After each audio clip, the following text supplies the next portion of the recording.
With just 7 days until the August 1st deadline to strike a trade deal with the United States before higher tariff rates kick in, we're not getting a lot of information about the state of those talks from the Canadian government.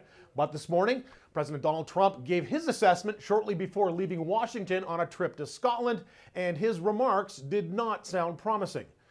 We haven't really had a lot of luck with Canada.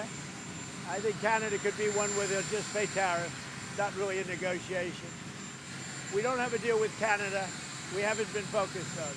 And what Trump is saying here is that he's prepared to set a tariff rate on Canada, and he will consider that to be the so-called deal, essentially a unilaterally imposed agreement, simply by sending Prime Minister Mark Carney a letter.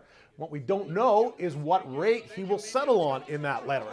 Keeping in mind, he recently reached a series of agreements with other countries, including this week with Japan, which will see them paying rates of in around 15% tariffs applied to their exports to the U.S.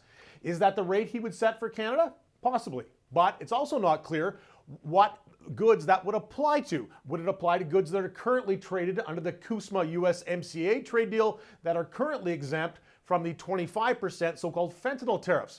We also don't know if this is essentially just a bluff, a negotiating tactic designed to extract more concessions from Canada, possibly on softwood lumber or the supply-managed dairy sector. Or maybe this is indeed a sign that talks have faltered. So far, the Canadian side has not responded to these latest remarks. Prime Minister Mark Carney insisted this week that he won't accept a deal that is not in Canada's interests. And that could mean that Canada will not sign on and instead wait for renegotiation of the CUSMA scheduled for the summer of next year. Glen McGregor, City News, Ottawa.